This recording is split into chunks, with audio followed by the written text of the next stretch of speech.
An engine that stops and starts and does not respond to the sequence reverse procedure is one of the most common of Gilbert AF problems. Let's look at some of the approaches to remedies as discussed in Chapter 3 of the Operating and Repair Manual. After cleaning the tender pickup wheels, you should check the performance of the 4-step reverse unit. Notice how the pawl, the copper part, is not latching with the teeth. It is possible to bend the pawl, which has probably been bent downwards over the years, back to its original shape.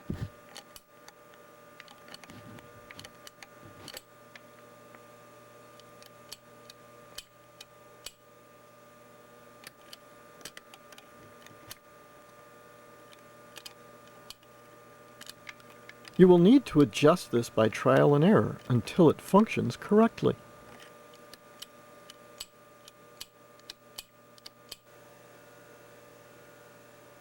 Of course, clean the entire reverse unit with TV contact spray.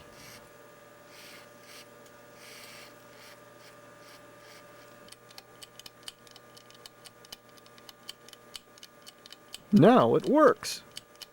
Next, if the power is still not making it to the motor, you should remove the upper contact finger assembly by twisting the metal prongs. Lift the fingers off as shown and clean the drum with TV cleaner that has been applied to a Q-tip, one of those essential tools from Table 1.1. Be sure to rotate the drum as you swab it to get the dirt, oil, and grime off, and polish the copper.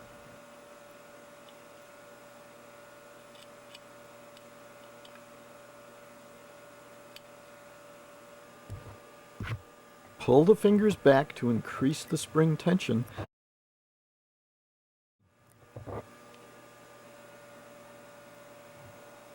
Replace the fingers and retwist the prongs.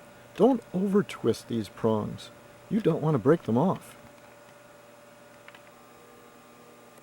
If the ends of the contact fingers are worn off, you can repair them with a drop of solder, and shown in Figure 310 in the Operating and Repair Manual. Note the use of a vice grip to hold the finger assembly.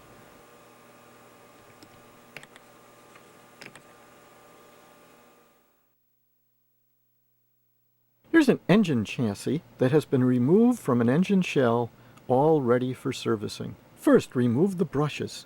Be sure to place your finger or thumb over the brush tube to prevent the brush spring from flying out when you remove the brush cap.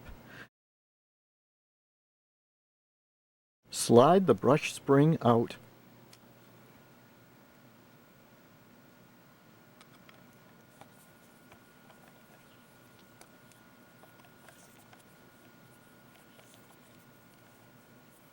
Remove the 2 screws that hold the rear brush holder assembly in place.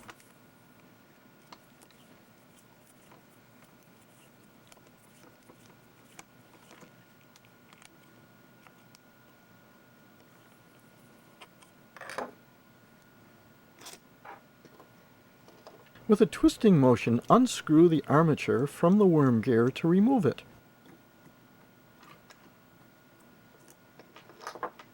Let the brushes drop out of their housing or coax them with the tweezers.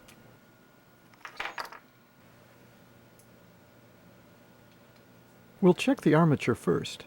I always zero the volt-ohm meter and check for resistance. The normal resistance is 1 to 2 ohms.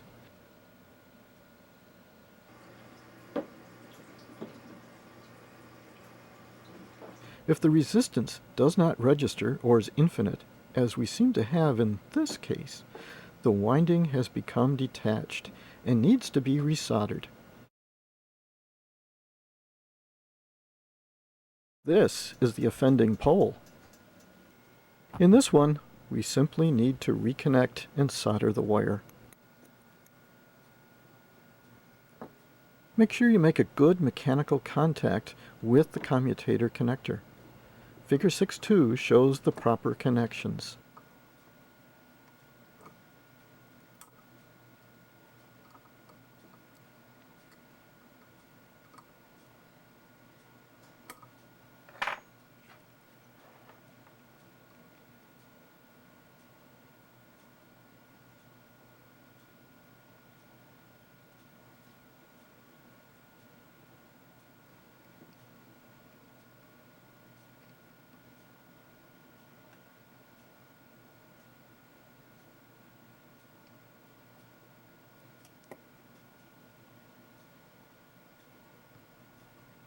If the windings are shorted, burned out, you will need to rewind as described in Chapter 6.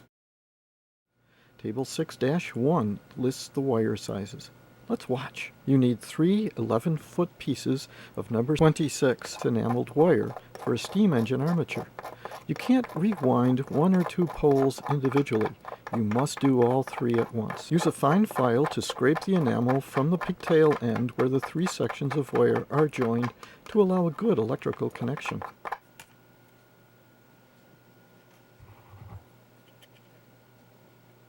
Solder the pigtail and put a drop of glue, household cement like Duco, on the cooled solder to insulate this. Make sure the insulation covers all of the bare wires and all of the solder.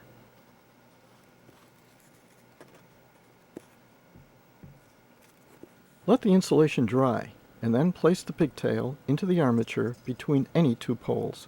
Now the hard part.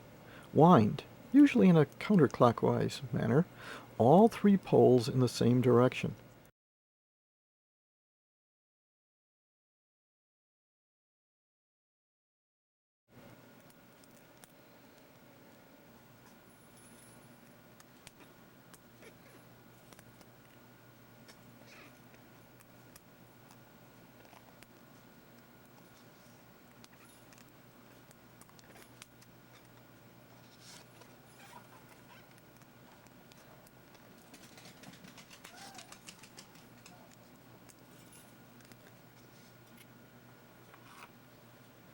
During winding, press down the windings between poles to make them more compact and allow you to use most of the 11 feet of wire.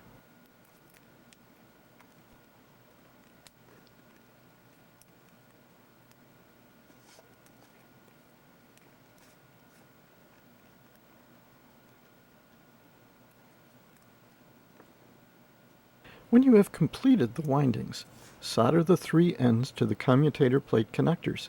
Follow Figure 6-2 for the correct pole connections.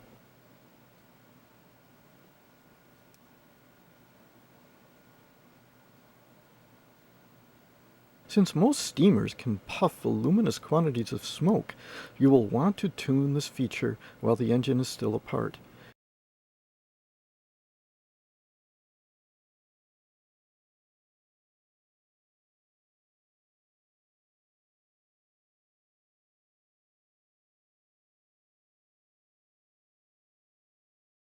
After winding the nichrome around the length of angel hair, shown in Figure 410, thread the fine wire through the underside of the smoke unit cover. A tweezers is a good tool to do this. Wrap the nichrome wire around the lug. Since you can't really solder nichrome, you can just cover it in solder.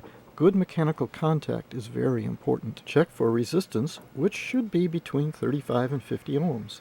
Too little resistance causes premature burnout, and too much does not make very much smoke. This one is right on at 40 ohms. Thread the angel hair into the bottom of the smoke chamber from the top. You should have saturated this wick with smoke fluid to keep the angel hair together.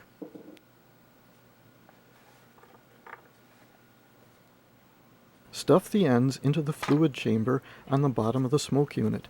Be sure to wash your hands to remove the smoke fluid. It gets pretty messy.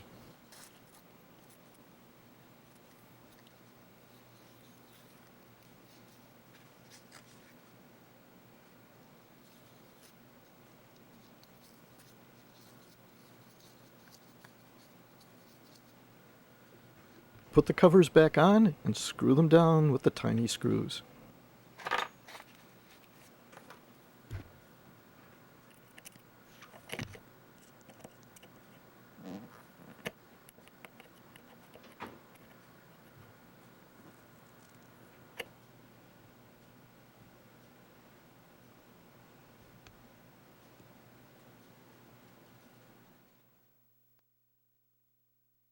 Well, that covers the major aspects of AF repair. A repair effort that allows you to enjoy these wonderful trains and accessories for many years to come. Be sure to read the entire operating and repair manual for many other aspects of AF operation and repair. And remember, I'm always glad to answer your questions via email.